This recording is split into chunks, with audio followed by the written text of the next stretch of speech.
welcome back. Well, we have Jeff Parker here for our Monday newscast, and you've got lots of stuff to share with us today, so welcome back from the weekend. Good morning, Lisa. Glad to be back. Good, good. Well, what do you got to share with us today? Well, we're going to start off with numbers on the COVID, which is good for Laguna Woods, and the trend is good for Orange County and actually all of the state of California. Right. So that's nice. So with regards to Laguna Woods, and then I'll go to the chart, we're still at 49 cases for the community of Laguna Woods, which we're obviously a big part of, and 5 deaths. So that number is held steady now for more than a week.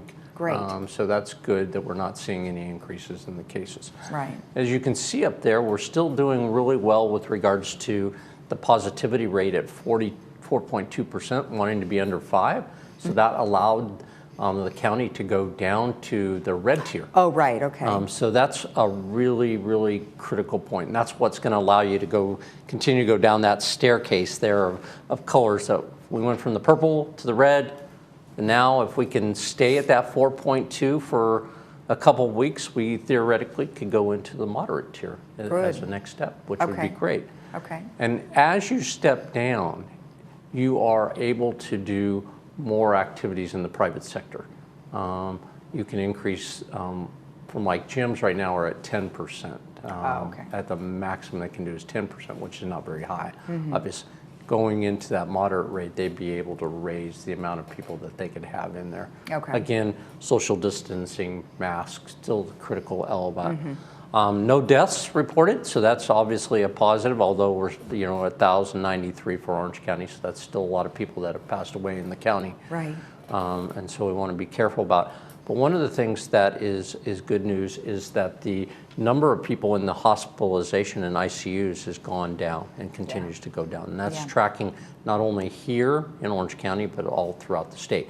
So we're at 196 people that are in hospital right now. Okay. And that's below 200, so that's a good trend that we're going. And cases that are ICU are at 58. Okay. So that's a real good number. Oh, yeah. And so that means our capacity to deal with any issue, if there's a blip, and we really haven't seen that since the holiday. We're in that time period where we'd start to see that, and we're not. So that's the next chart basically shows you that we had 170 positive cases, but 5,000 tests. So as long as we keep that kind of ratio, we're tracking in the right direction. So that's all good news from my perspective. Exactly. I mentioned before we came on about the age groups. So when you look and see who is getting COVID or who's testing positive, we're looking at a much younger group now than we were before.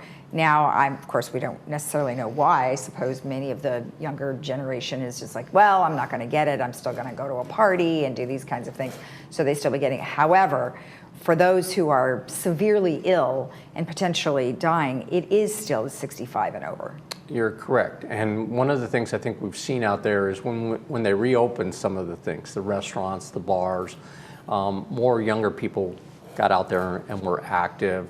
I noticed in some of the pictures of the beaches and stuff like that, you just see a younger age group out there.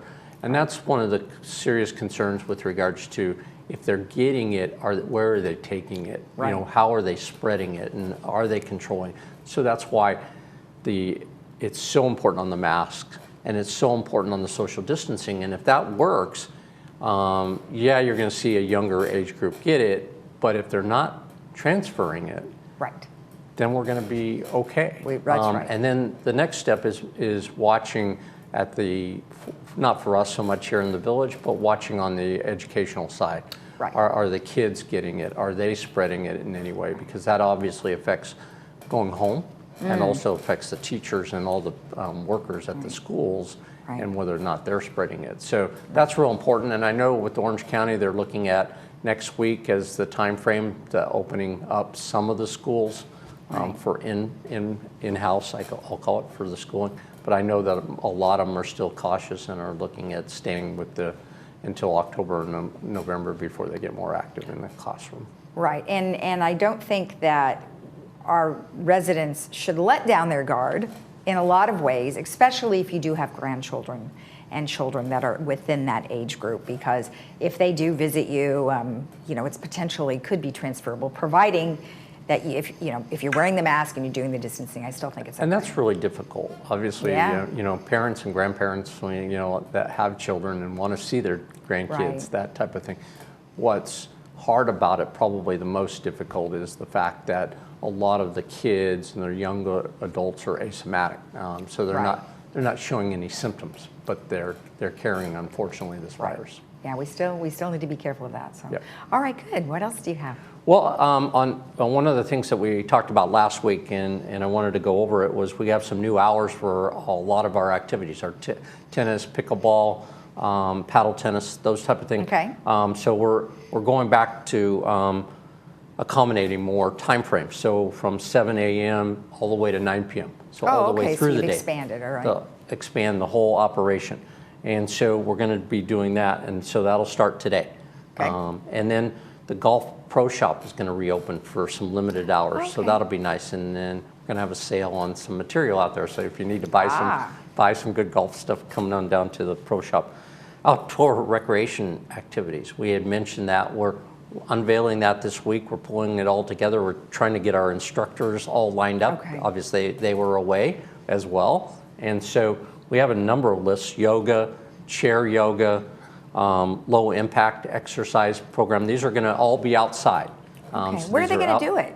We're going to be doing it at different clubhouses. That's where we're going to be I unveiling. guess on the patios? 1, yep. Okay. Clubhouse 1, Clubhouse 5, different places where we have outdoor space. So we're going to have, again, the yoga classes, the low impact. We're going to do an aquatic fitness program, and good. we'll use Pool 4 for that. Great. We're also going to have cardio boxing fusion class, which is interesting. We'll have that outside as well. Hula dancing, one of those nice good. ones that you can have. And then we're going to have cycling classes where we're going Great. to take the bikes outside and you'll be able to do your speed cycling. And so that'll be really, really, really nice. More and more activities outside. Unfortunately, and maybe good news, is that hopefully the air quality will improve by the time we're ready to implement this week. Right. Had we started last week, we probably wouldn't have had them anyhow, because Right. you shouldn't be out there in that kind of air. But it Exactly. is improving, so hopefully it'll continue to improve. Well, and we also need to pray for no problem with rain, so far there's no forecast of any rain, so we're in good shape there. Right, and the other thing that our staff is continuing to work on with the committee and everything is about buying additional equipment, weight equipment, stuff like that, on whether we would put that at some of our locations and have some exercise equipment where you could go out there, versus if we take some of our equipment from some of our gyms and move them outside, if we can do that. We're still not opening our facilities at this point Right. in time, and that's because of just the control element of it. I know that in the public sector or private sector, they're doing 10% of the gym. We just don't feel that the risk is worth the reward at this point in time with regards to the gymnasium, but we are looking at trying to get some equipment outside.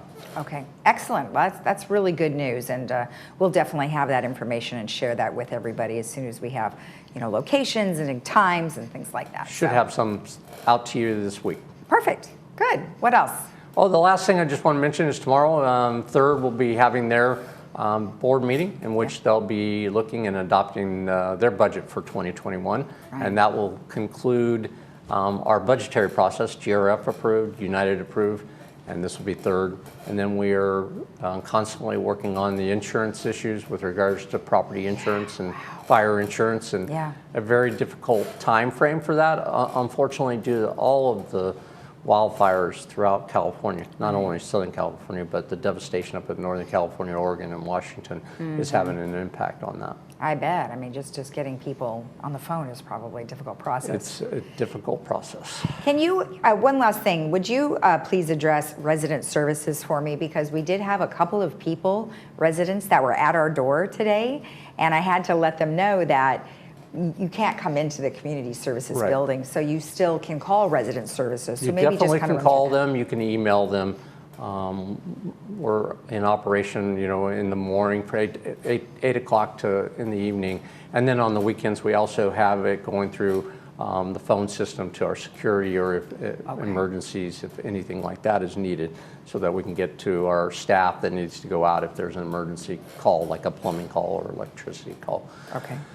The The reason for not being open still is, again, the COVID-19 and the protections and what we believe is necessary, not only to protect the community, but also to appropriately protect our employees. And so we're evaluating that all the time, but at this point in time, the community center is going to continue to stay closed to residents, but they can still access us through the phone calls. Resident services is still there.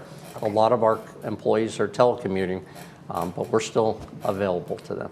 Now, also, when they are maybe a new resident and they need a decal, I know that you can still come here Yes. and do that, or was there still an option for people to go to your home? We're doing it here now. Okay. We did catch up and got a number of those that we were behind in our total numbers, so Okay. we went out on location, just as you indicated. But now we'd want them to call resident service, make an appointment, and we'll go outside and put it on there. They don't need to come into the building at all. Oh, great, good. Well, I just wanted to clarify that because, like I said, we had a couple people at the door this morning.